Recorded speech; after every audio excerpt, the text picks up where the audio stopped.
La verdad es que no se nos ocurría una mejor manera que empezar que tener una ponencia dedicada al diseño gráfico.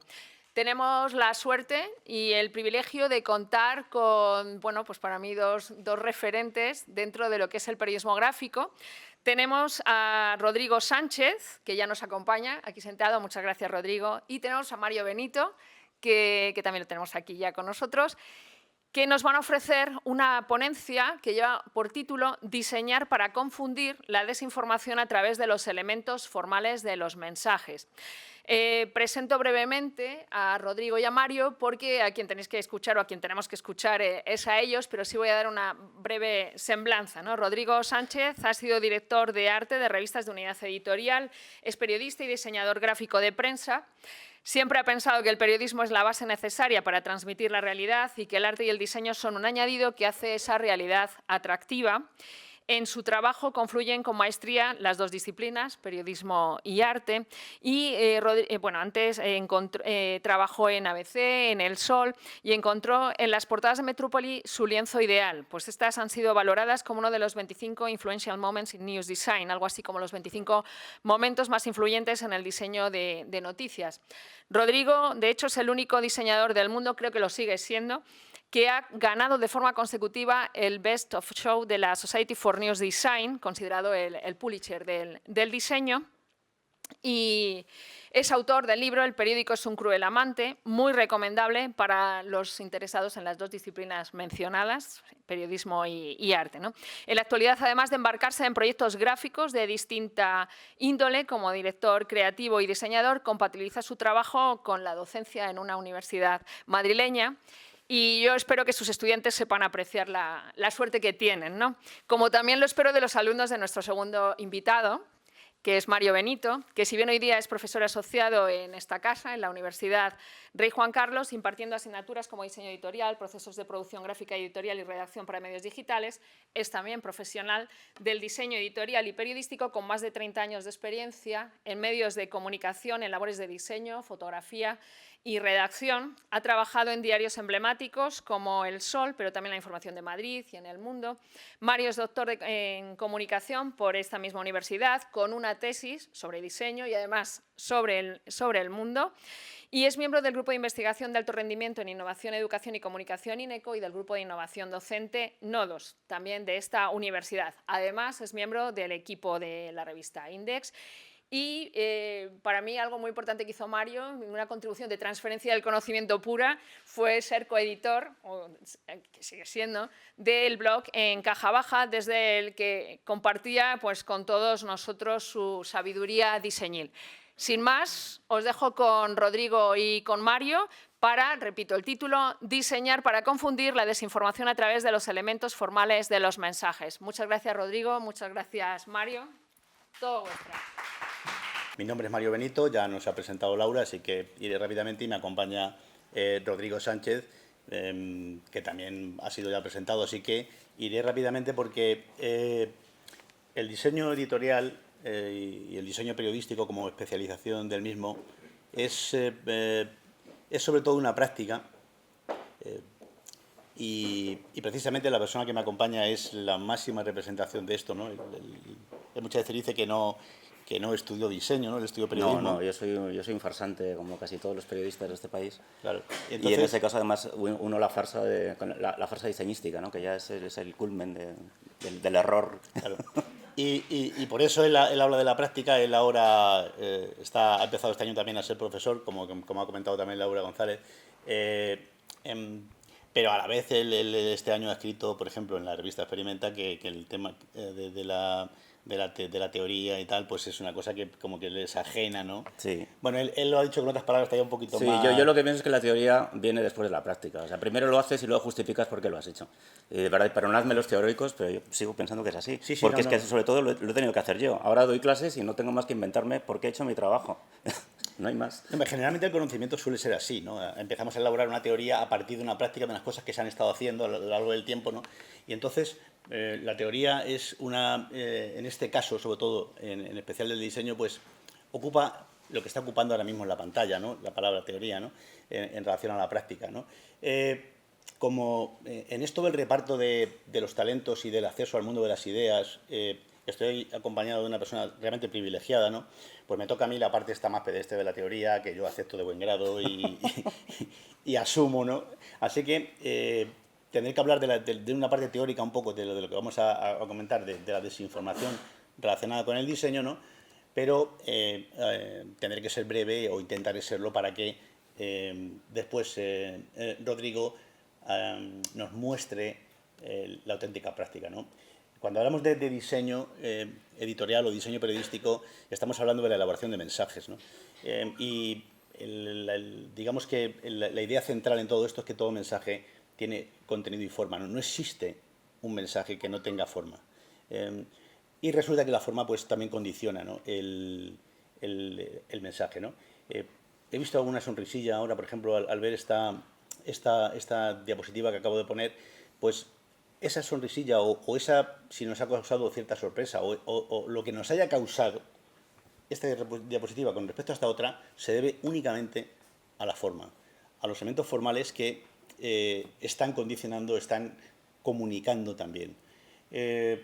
Lo sintetizamos un poco en esta otra imagen, ¿no? La de el contenido le da forma y eso a su vez crea el mensaje, lo que nos da una idea entonces de la importancia del mensaje, ¿no?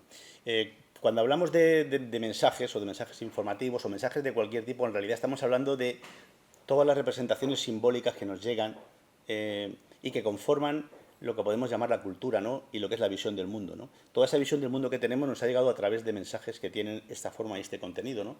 Y cuando hablamos muchas veces de contenido, o se habla en los estudios de la comunicación, hablamos del efecto de enmarcado, ¿no? Del framing famoso, ¿no?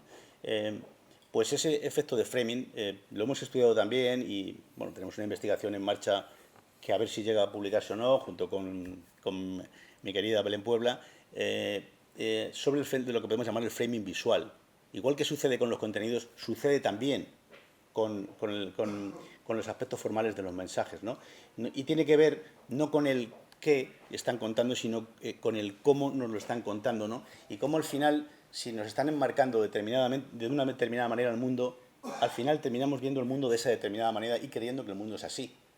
Con lo cual, la importancia del framing, o en este caso de los elementos formales, es bastante importante, ¿no? Y si hablamos de desinformación y lo relacionamos con todo esto que estamos diciendo de que los mensajes nos están haciendo ver el mundo de una manera determinada y resulta que ahora muchos de esos mensajes están sufriendo este fenómeno de la desinformación, también desde el aspecto formal podemos entender un poco de lo que estamos hablando, ¿no?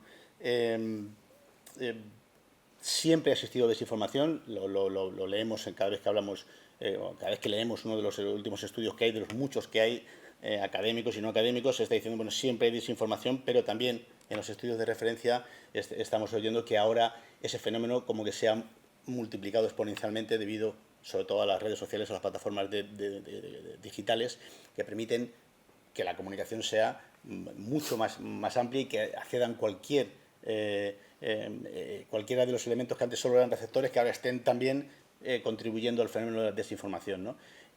Así que, si hablamos de los elementos formales, Rodrigo y yo comentábamos el otro día, nos acordábamos de Reinhard Gade, el alemán genial que diseñó el país, ¿no? Y yo le decía que recuerdo estar sentado en el salón famoso del CEU escuchando a Reinhard Gade decir que la tipografía podía gritar, ¿no?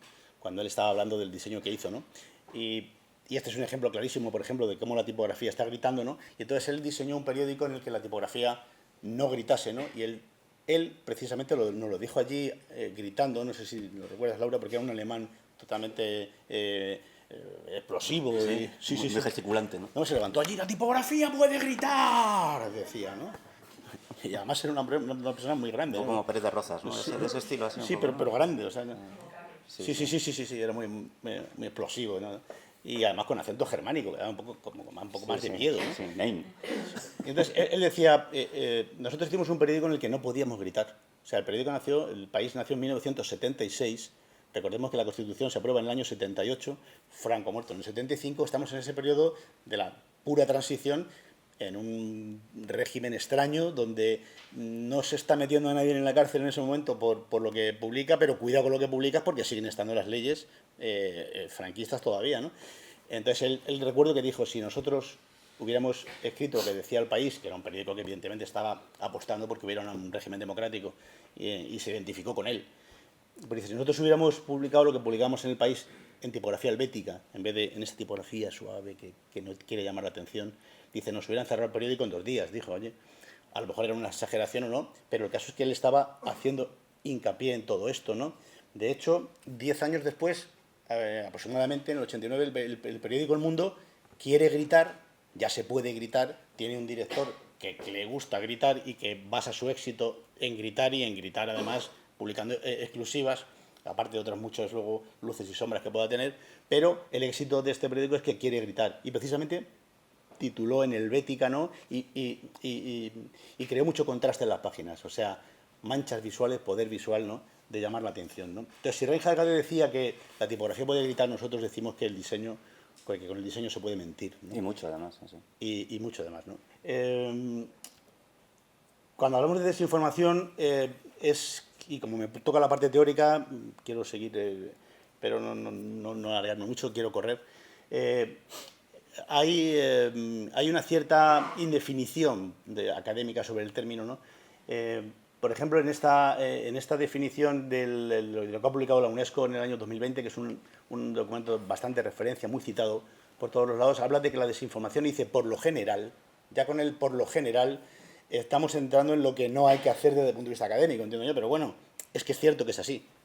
Se utiliza para referirse a intentos deliberados, eso es importante, a menudo orquestados de confundir o manipular a las personas mediante la entrega de información deshonesta, deliberado, manipular y deshonesto. O sea, estoy haciéndolo de una manera que todos podríamos decir que es engañar o mentir, como he dicho antes, ¿no? En una investigación que estamos intentando llevar a cabo, también estoy haciendo llevar a cabo junto con Belén Puebla y con Cassandra López en Iberiofire Plus, hablando precisamente o intentando analizar la desinformación desde los aspectos formales, desde el diseño, es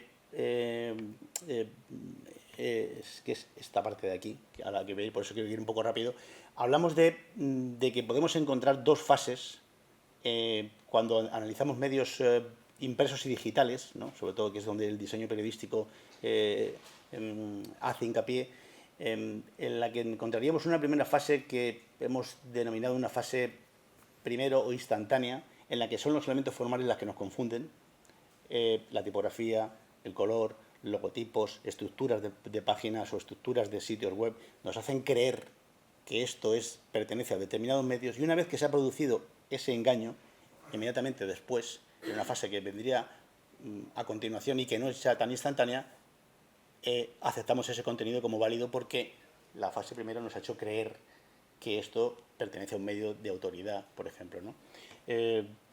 Cuando hablamos, quería entrar también, pero un momentito, un poquito para atrás, cuando hablábamos de esto del problema de la desinformación, precisamente en este documento de la UNESCO, para evitar el problema del término desinformación, hablan de desórdenes informativos porque hablan de que la desinformación es uno de ellos, ¿no?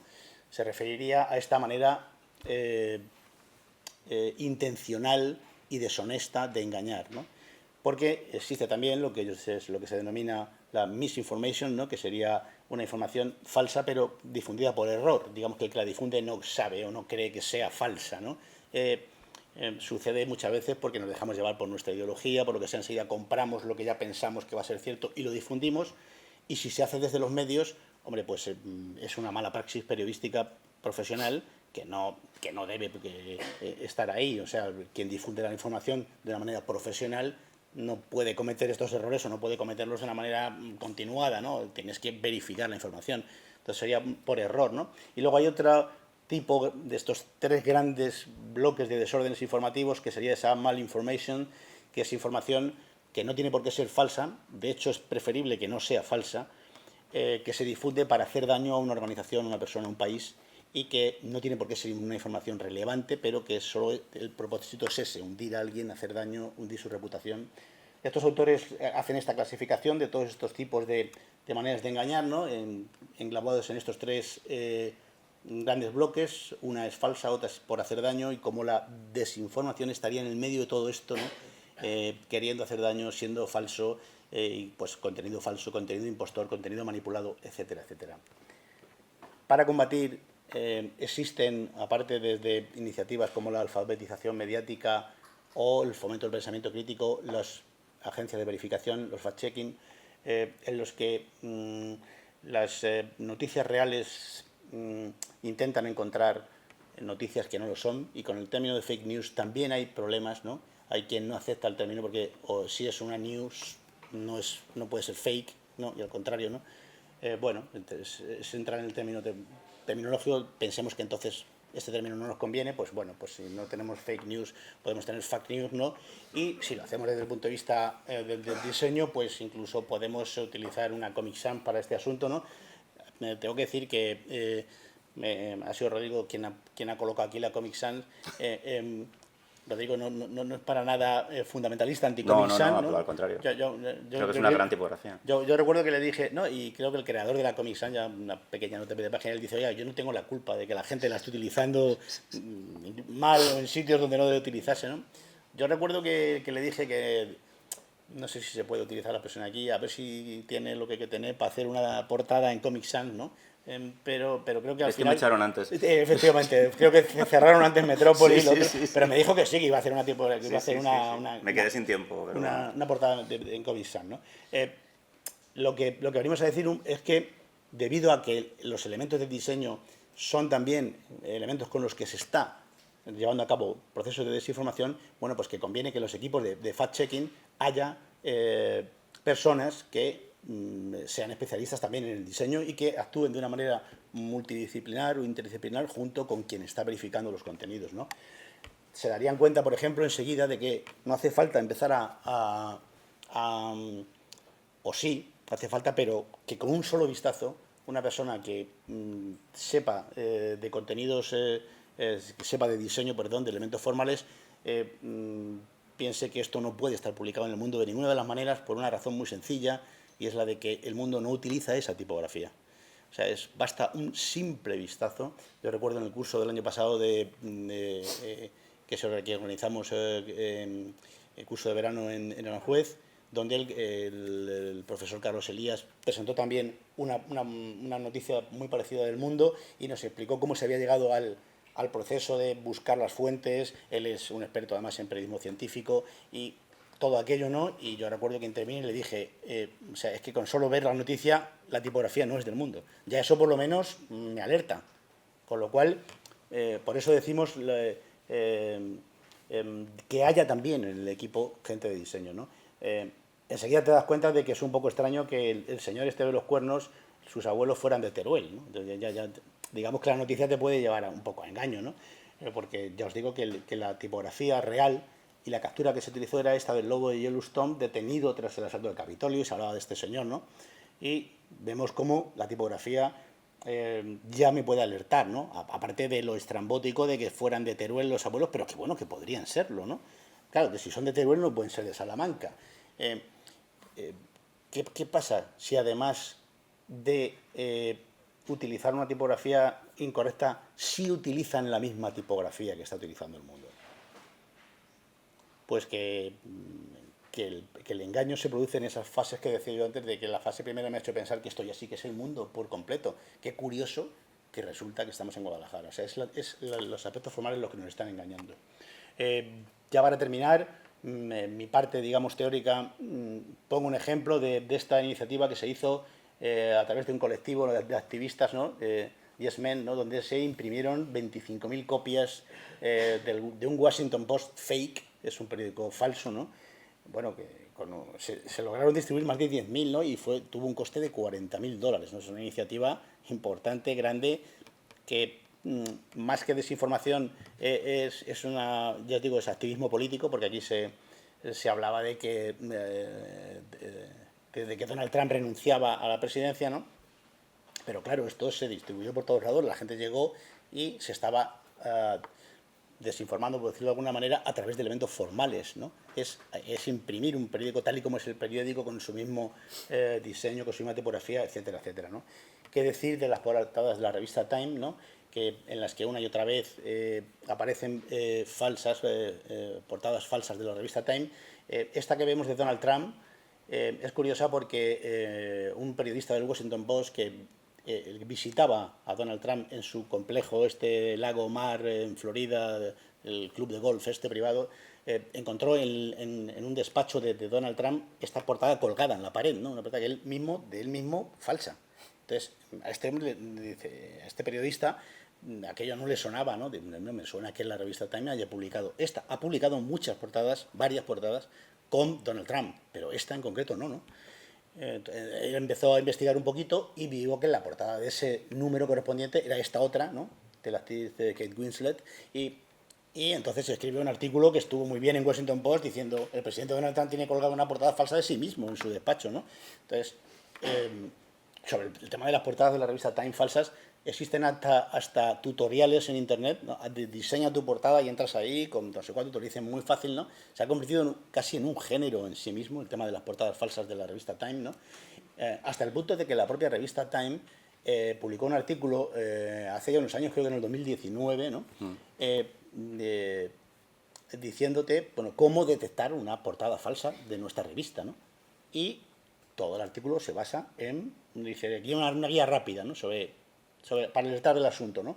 Pues está incidiendo efectivamente en todos los aspectos formales, en todos los aspectos del diseño de la revista. El logo, cómo es el logo, cómo ha ido variando a lo largo del tiempo, cómo es el logo real ahora, el famoso recuadro rojo, ¿no? de la revista Time, el rojo Time que además te dicen ellos, es que además tiene luego un bordecito blanco, dice, tiene el rojo y luego hay un finito reborde blanco.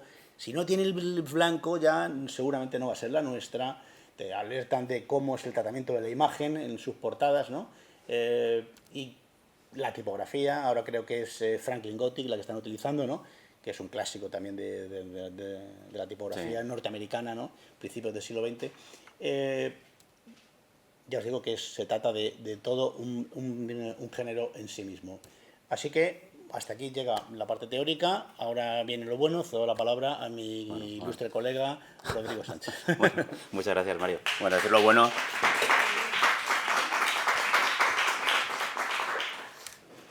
Más que lo bueno es lo real. Es decir, todo lo que vamos a ver ahora, aparte de lo que vamos a ver ahora, ha servido para que todos los de antes hayan escrito tantas historias, tantos artículos, hayan ganado dinero con el trabajo de los demás, teorizando sobre el trabajo de los demás. Pero realmente, al final, es que todo sale de una forma natural. Y la historia es el diseño de la desinformación, pero también es el diseño de la confusión, es diseñar para confundir. Aquí tenemos plantillas que fueron usadas durante la Primera y la Segunda Guerra Mundial para camuflar buques de guerra, de tal forma que fuera muy complejo para los submarinos enemigos, en este caso para los alemanes, que pudieran saber las dimensiones del objeto, la distancia del objeto y la dirección del objeto, de tal forma que pudieran ver, pues, por ejemplo, en esta imagen, que a lo mejor había un grupo de 4 o 5 buques avanzando en directo cuando realmente es un lateral y está avanzando, no sabes si a la derecha o a la izquierda, babor, estribor, no sé, bueno, no tengo los términos muy... Entraríamos casi hasta en el diseño de objeto, ¿no? Para confundir. Esto se llamó diseño disruptivo, dazzle en inglés, un camuflaje disruptivo, que se usó sobre todo durante la Primera Guerra Mundial, pero luego fue llevado a cabo en la Segunda Guerra Mundial también por bastantes buques, sobre todo de la Armada Británica. Todo el rollo era, aparte de que son extraordinarios los diseños, es un camuflaje estupendo, servía sobre todo eso, para confundir. Es decir, cómo el diseño nos ha servido no solo para confundir a los buenos, que es un poco de lo que vamos a hablar luego, sino también, sobre todo, para confundir a los malos. Es decir, que parezca que no somos lo que somos, sino que somos otra cosa, o que somos varias a la vez. Aquí tenemos un ejemplo, un acorazado también británico maravilloso, o sea, es impresionante. Llegó un momento, ahora esto ha quedado en desuso, pero esto fue un producto muy habitual durante las 2 guerras mundiales, hasta el punto de que grandes pintores trasladaron esas formas de decorar, entre comillas, camuflar, disimular los barcos en sus cuadros de bastantes estilos. Aquí tenemos de muchos estilos, están catalogados, tienen nombre, tienen apellido, tienen hora de botadura y de singladuras y de todo. O sea. Y como sucede a veces con el diseño, aquí se está camuflando con cosas muy estridentes, ¿no? Llamando mucho la atención. Sí, Es sorprendente, sí. ¿no? Pero la historia es para el uso que tenías. No se trata de que no me vean desde lejos, porque normalmente los buques de guerra van en gris para que a lo lejos pues, se disimulen entre el horizonte, el grisáceo del mar, el grisáceo del este. En este caso lo que quiero es que no quiero que me vea quien no quiero que me vea. Me da igual que me vea una fragata enemiga o no sé qué, pero lo que no quiero es que venga alguien con el periscopio, saque y vea que estoy ahí, y a qué distancia estoy, qué tamaño tengo y en qué dirección voy. O sea, la historia era un camuflaje perfecto para el enemigo perfecto. Eso lo hace mucho la naturaleza, lo hace mucho con los colores de los animales, para saber. De hecho, hay animales que tienen una gama cromática que no ven. O sea, por ejemplo, nosotros vemos un tigre con esas rayas naranjas y tal, y por lo visto las víctimas del tigre no ven esos colores. O sea, lo ven todo como si fueran partes de plantas, ¿no? Un poco ese rollo. Pero ha ido más, ya no solo ya camuflaje de pintura, sino vamos a hacer cosas de mentira. O sea, vamos a hacer que la gente, que el enemigo piense que tenemos tanques cuando no tenemos tanques, lo que tenemos son globos. Y entonces esto se usó también para confundir a los aviones espías alemanes durante la época del desembarco de Normandía, para que creyeran que estaban organizando grandes tropas en zonas de Inglaterra que realmente no estaban organizando tropas, estaban agolpándose en otra parte de la isla para el desembarco. Pues estos son todo tipo de armas de guerra falsas que hacían para que desde el aire pudieran verse como armas reales. Aquí le tenemos hechos no solo de plástico, de globos, sino aquí le tenemos uno hecho de madera. O veis que eso podría ser hasta una falla, ¿no? Al final. Aquí tenemos uno, esto es en la batalla de Okinawa, yo creo que la última batalla de la Segunda Guerra Mundial, hecho directamente con piedra de lava. Entonces los japoneses hacían este tipo de tanques labrados directamente en piedra volcánica en las montañas, en las colinas de Okinawa. Aquí tenemos cuando llegaron, por ejemplo, los americanos a otra de las playas de Okinawa y vieron cómo tenían todas esas baterías falsas de cañones apuntando hacia los americanos, pero era simplemente falso para que pensaran que era real.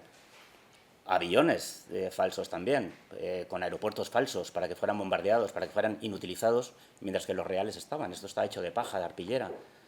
Pero es que tenemos también puentes falsos hechos con cartón, con telas, con papel, para que fueran bombardeados por el enemigo y respetaran entre comillas, es decir, se confundieran y no bombardearan a los reales.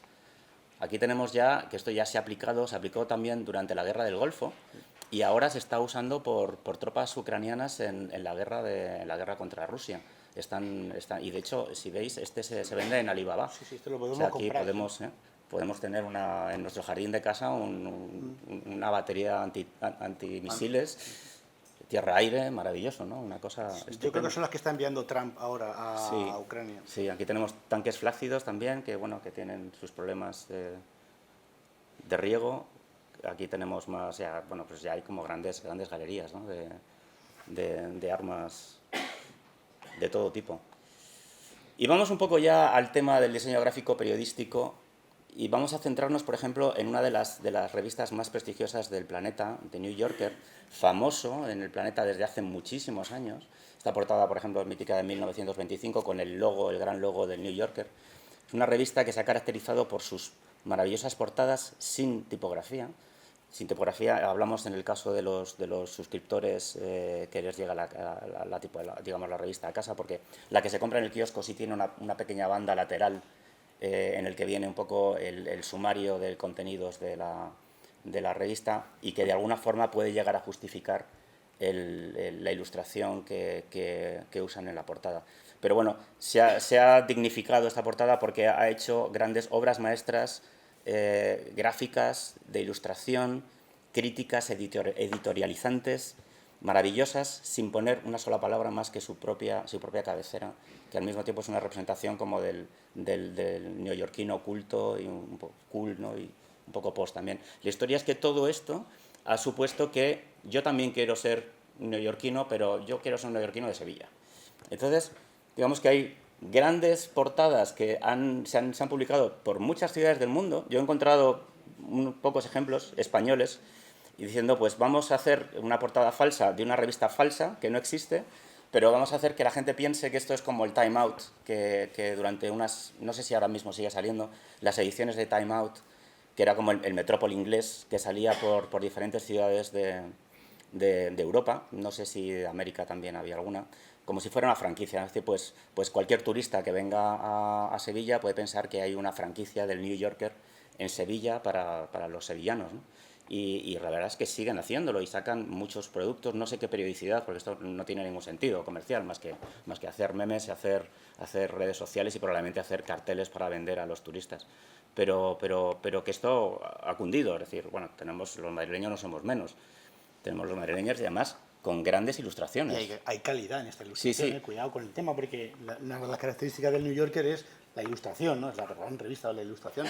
Pues estos New Yorker fake están utilizando una ilustración de calidad también. Sí, es cierto que están inspirándose ya no solo en el producto, sino en la cantera de ilustradores que tiene New Yorker, que son maravillosos, Sí. con diferentes estilos muy marcados. Muchos de ellos han ganado Pulitzer en el área gráfica. Pero fijaos que pero hay muchísimas. O sea, y si googleáis por ahí, pues veréis maravillas. Y claro, si lo hacen los sevillanos, lo hacen madrileños, los catalanes no se van a quedar aparte. O sea, aquí tenemos los barceloneses también, que probablemente son los que más calidad gráfica tienen. También hay mucha más tradición de diseño gráfico e ilustrativo en toda el área, sobre todo el área de Barcelona, pero bueno, que hacen maravillas. Mirad, o sea, bueno, mirad, de hecho, el de la izquierda, el propio personaje de abajo está leyendo el New Yorker, ¿no? Esto es diseño de calidad, diseño avanzado, pero un diseño absolutamente desinformativo. Es un diseño para confundir.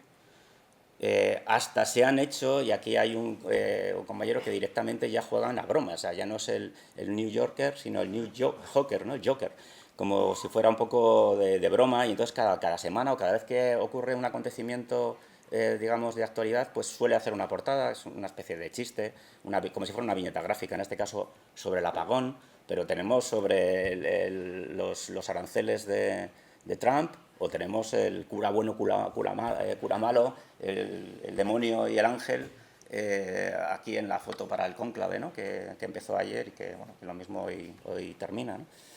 Es decir, que es que al final una cabecera de prestigio, una marca de prestigio, da para que mucha gente se pueda llegar a aprovechar, ¿vale?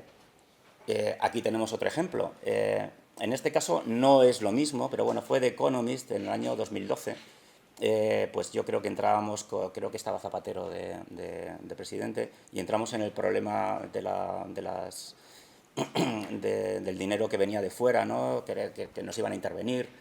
Empezábamos a tener una deuda galopante, y The Economist hizo una portada bastante mala, por cierto, bastante fea, incluso ni siquiera es interesante el concepto, pero bueno, digamos que perdiendo la S de Spain y convirtiéndose en Pain, que es dolor, con el toro ya en fase de toreo, porque vemos que tiene las banderillas, y un diseñador español, Gámez Quindelán, creo que fue, Sí. editó al día o a los días siguientes y lo publicó en redes sociales, una corrección a la portada de The Economist, en el que el toro, de una forma brava y muy española, tira la S para arriba y la coloca en su sitio, ¿no? Como Spain is Spain. Sí, Gámez es muy español, y entonces yo creo que se sintió un poco... Dolido, ¿no? Le conocemos, ¿no? Entonces, Sí.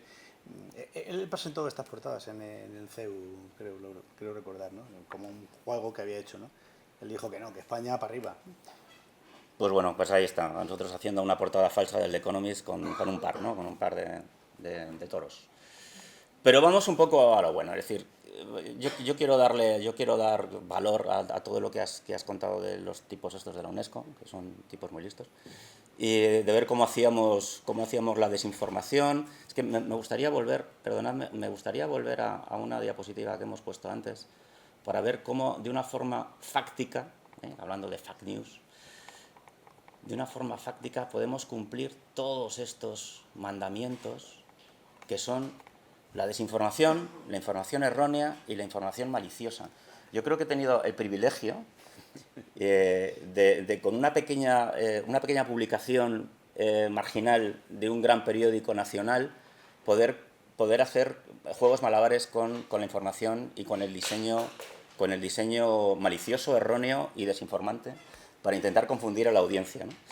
Y seguimos un poco para adelante, entonces volvemos a lo que nos estaba ocupando. esos dos logos de dos marcas muy famosas de coches. Tenemos Ford y Ferrari. Y en este caso se trataba que teníamos que ilustrar para una película que se llamaba Le Mans, en el que, entre otras cosas, Ford intenta competir en carrera contra un Ferrari y llega un momento que incluso hablan de la fusión de ambas compañías entre los dos líderes de las empresas, empiezan a hacer cábalas y a todo esto además a competir. Con lo cual queríamos hacer una portada en la que se viera esa fusión, ya no tanto de competición, sino también una fusión empresarial, ¿no? ¿Cómo podría ser el logo de Ford con Ferrari o de Ferrari con Ford? Y bueno, pues jugamos, por ejemplo, aquí tendríamos la que podría ser la etiqueta de los nuevos Ford Ferrari, sustituyendo el caballino rampante por el caballo Mustang de los Mustang, o yendo más a la base del diseño de Ford, en el que podíamos ir a un Ferrari, también con esa textura brillante, azul, el óvalo, las letras ahí repujadas, todo muy interesante. Y al final meterlo en portadas, al final cómo podría haber quedado una y otra. Creo que la que salió publicada es la de Ford, por el reconocimiento de la marca aquí. La de Ferrari. La de Ferrari, sí, la de la derecha. En España somos más de Lamborghinis y más de Ford que de Ferraris, ¿no? Aquí ya somos más... Entonces yo creo que iba a ser más reconocible, tal vez. sí, por nuestros lectores. Pero veis aquí un ejemplo de la confusión, de intentar que parezca una cosa o no parezca otra. Este es el caso más claro, este cartel propagandístico en 1937, Parrilla, uno de los grandes autores de carteles ilustrativos de la Guerra Civil Española, miembro del Sindicato de Profesionales de las Bellas Artes de UGT, y además publicaba habitualmente en la revista Blanco y Negro. Publicó este cartelón, que es uno de los mejores de toda la colección de carteles de la Guerra Civil, en el que digamos que el capitán, el comandante, el general del grupo, pues dice a su ejército, les está animando a entrar a combate con todas las banderas, con esa tipografía, que bueno, por ejemplo, pues teníamos que hacer en este caso una portada de una de las últimas que salieron del Planeta de los Simios, y entonces me ocurrió encargar un trabajo a un ilustrador, Guillermo Ortego, español, que trabaja y vive en Londres, trabaja para Marvel Comics y para DC Comics, que me hiciera una versión literal, pero literal quiere decir literal, de este cartel, pero convirtiendo a los soldados en monos. De tal forma que consiguiéramos toda la dinámica de la ilustración, repitiéramos los colores, los tonos, los degradados, los gestos, incluso sustituyéramos las tipografías de las banderas por nuestra cabecera. Entonces aquí teníamos Y las consignas, simios sí. del mundo unidos. Sí, es una gran proclama, ¿no? para nosotros. O sea, llega un momento que lo que intentamos es confundir hasta el punto de que nuestra cabecera, que es nuestro, digamos, que es nuestro elemento más reconocible, lo que intentamos es que sea lo menos reconocible posible. Lo escondemos, lo aparcamos, lo disimulamos. Aquí tenéis la comparación ya directa de los dos carteles para que veáis que las similitudes son casi similares. O sea, simplemente usando técnicas más actuales y ya digitales que lo que antes hacían de una forma magistral a mano y con tinta china y pocos colores, la verdad. Sí, quiero incidir en el asunto muy breve, y lo hemos discutido, Rodrigo y yo, muchas veces, en el asunto de la cabecera, ¿no? Se supone que desde el punto de vista del diseño, la cabecera es algo intocable, ¿no? La cabecera es como tu marca, tu logo, lo que eres, ¿no? Y resulta que una de las cosas que hace Rodrigo y que logra hacer con éxito, que es un triple salto mortal, es coger y precisamente modificar prácticamente en cada número la cabecera, ¿no? Lo que no se puede modificar, hasta el punto de que consigue que la seña de identidad sea que la cabecera cada vez es distinta, ¿no? En un, ya digo, triple salto mortal que a mí me deja alucinado, ¿no? Que yo al principio rechazaba, ¿no? Decía, esto no puede ser, pero que al final su talento me convencía. Un talento teórico que luego años después, a través de otros teóricos de la Universidad de Salamanca, hicieron un estudio diciendo que esto era el cambio de cabecera dinámica, o algo así, sí. Y me pareció maravilloso. O sea, digo, madre mía, lo que he hecho. Juanra y demás. Sí. Y Fernando. Sí, pues me pareció increíble que ves, dar pie a la teoría. O sea, es decir, una vez más, somos colaboradores. tenemos hay pocos libros en la historia de la edición de libros en los que la portada, la forma del libro va directamente relacionada con el contenido del libro. Es decir, hay muy pocos, es que ninguno, probablemente ni la Biblia, ni el Quijote, ni obras de Shakespeare, ni grandes obras clásicas, 100 años de soledad. Porque el autor hizo las dos cosas. Claro, o sea, hizo las ilustraciones, nosotros, el texto, el diseño. normalmente yo se pienso que hay una relación entre el libro que lees tú personalmente y el libro que tienes. Y que digamos que tu libro que tú te has leído con la edición que tenían tus padres, o el libro que compraste, o el primer libro, para ti es ese libro con esa portada. Pero luego ves que hay el mismo libro con otras portadas en otros idiomas, y diciendo, parece que es otro libro, ¿no? Parece que me voy a leer otra cosa. Bueno, con El Principito no pasa. Yo creo que el libro tiene su forma y tiene su contenido.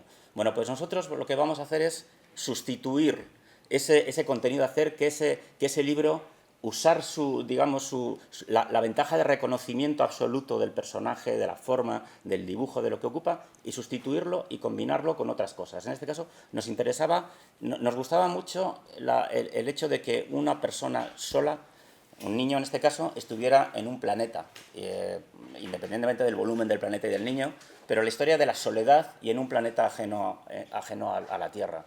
Bueno, pues queríamos convertirlo a ese niño en un niño astronauta, un personaje astronauta, y cambiar el nombre del libro, de nuestro libro de El Principito, por El Marcianito. Es decir, pero usar las mismas tipografías, usar las mismas armas gráficas que tenía el libro original. Es decir, ser capaces de intentar que haya una relación directa entre la emoción de lo que ese lector pudo sentir al ver, leer o tener en su casa ese libro, y nosotros aprovecharnos de esa emoción para una cosa que no tiene nada que ver, que es una película de ciencia ficción en la que un astronauta queda varado por un accidente en el planeta rojo.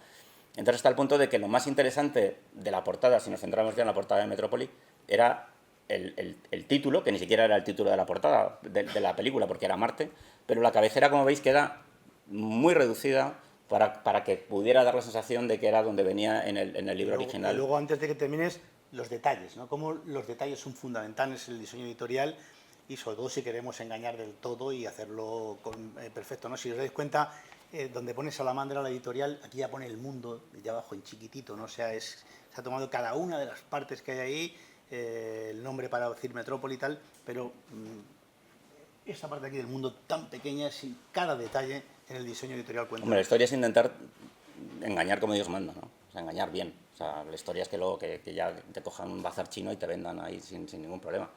Este es uno de los mayores éxitos de nuestra factoría de usurpación de identidades, con la portada de Manhattan de Woody Allen.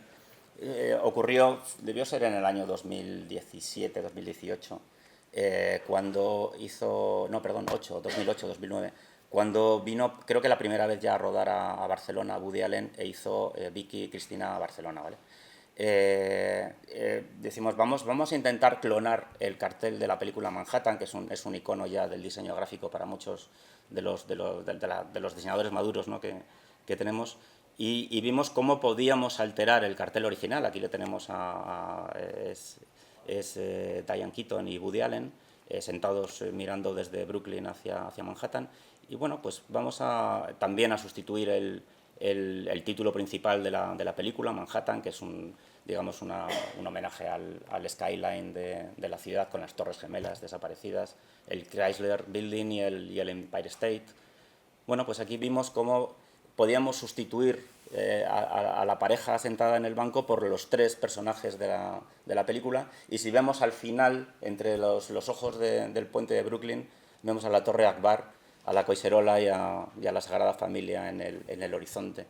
Y cómo podíamos sustituir también el skyline de Manhattan por Barcelona, ¿no? Usando también los elementos icónicos verticales, ¿no? Que parece que es lo que representa al final una ciudad.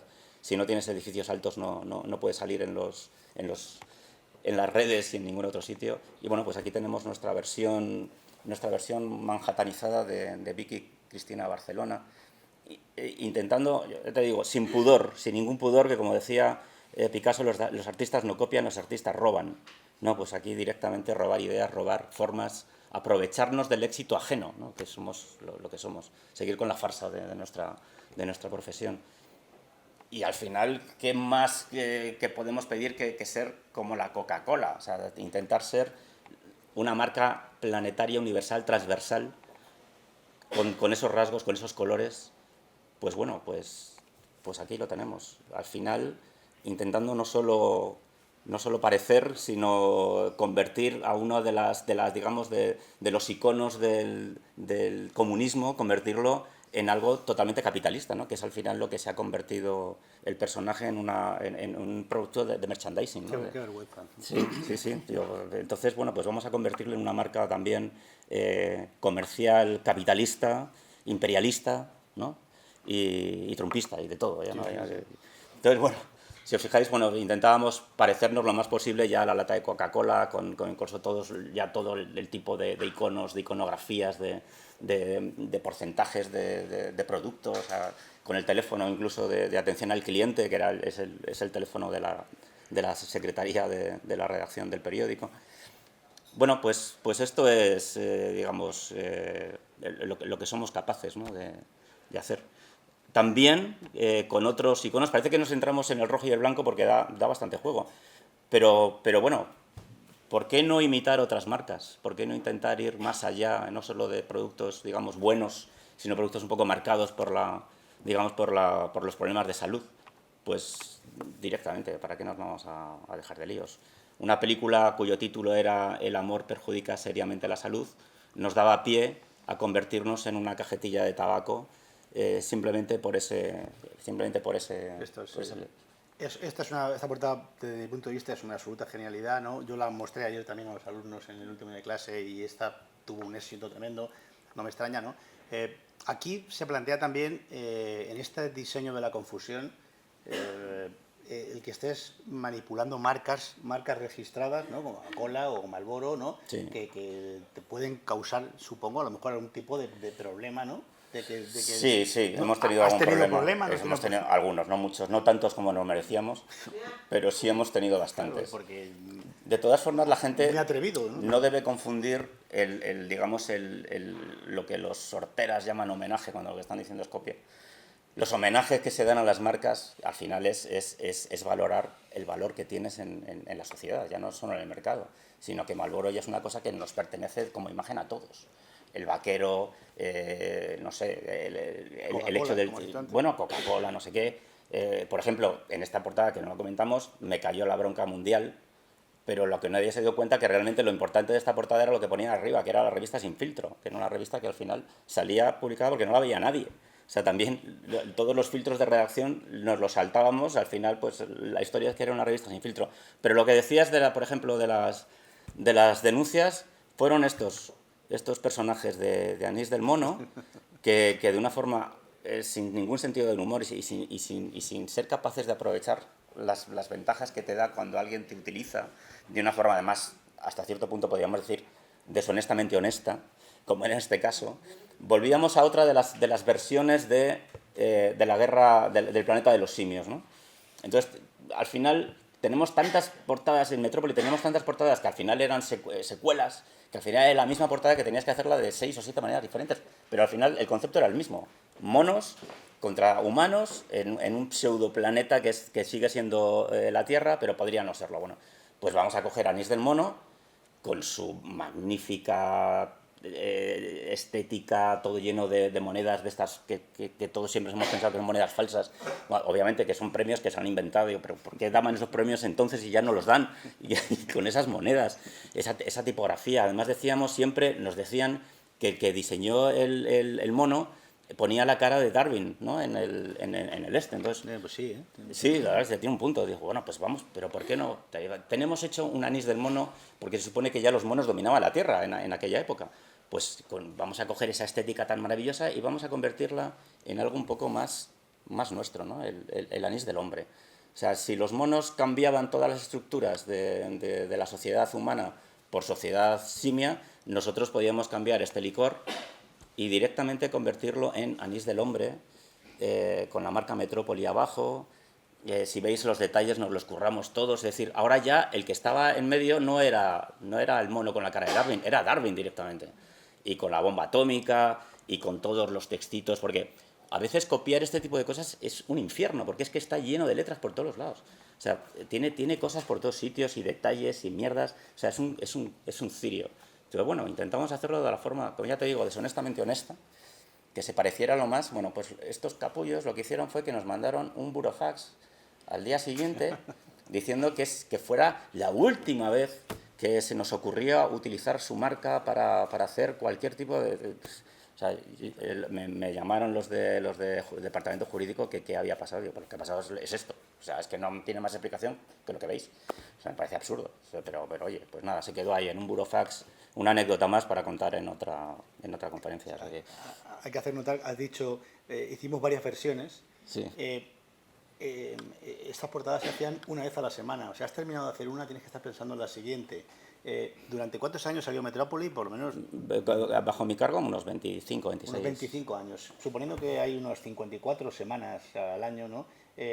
Podemos calcular que estamos hablando de más de 1000 portadas. Sí, unas 1500 más o menos. 1500 portadas, ¿no? Con ideas, cada una de ellas, ¿no? Recuerdo que la última conferencia que dimos juntos se llamaba ¿De dónde vienen las ideas?, ¿no? Yo le preguntaba asombrado a este hombre, ¿cómo puedes tener acceso a ese mundo de las ideas?, ¿no? Él dice que están ahí. Bueno, en este caso en el supermercado. Ya, claro, que él están ahí y que él las coge, ¿no? Digo, pues mira qué bien, ¿no? Para que veamos un poco cómo... Bueno, al final yo creo que la experiencia genera músculo, ¿eh? Sí, sí, claro, pero además habla de que varias versiones de algunas de ellas, ¿no? O sea, es realmente asombroso, ¿no? Bueno, al final somos profesionales y tenemos que hacer nuestro trabajo, y eso forma parte de claro, nosotros. Sí. Por ejemplo, a la hora de usurpar, la famosa imagen del cartel indultado en la Puerta del Sol del tío Pepe, también nos tocaba hacer una portada sobre digamos, los bares y las marcas especializadas en Jerez dentro de Madrid. Bueno, pues al final lo que hicimos fue coger la misma imagen y sustituir el neón de la Puerta del Sol por nuestra cabecera, por nuestro título y por nuestras necesidades, es decir, hacer, como dice Sánchez, de la necesidad de virtud, ¿no? Claro, además esto hay que elaborar un cartel así y ir a la Puerta del Sol. Claro, montarlo por la noche, que no te vea la policía. Que no te la policía, hacerle una foto. Ayuso mirando por la ventana, o sea, es un cirio. Esto lleva un trabajo, ¿eh? Sí, sí, no, la verdad es que no estamos lo suficientemente valorados ni pagados, ¿eh? No, luego te denuncian. La gente es la hostia. Aquí, por ejemplo, usábamos ya el trabajo tan maravilloso que había hecho Leonardo da Vinci a lo largo de su vida, ¿no? Que había llenado de manuscritos y de papeles, de cuadernos de trabajo, de objetos, de estudios anatómicos, de estudios, como vemos también, mecánicos, de nuevas herramientas, de nuevas máquinas para no sé qué, no sé cuántos. Y después vamos a intentar convertir esto en algo que nos venga bien, porque se trataba de cómo se hizo la Estrella de la Muerte de la Guerra de las Galaxias. ¿Y si la hubiera diseñado Da Vinci? La hizo.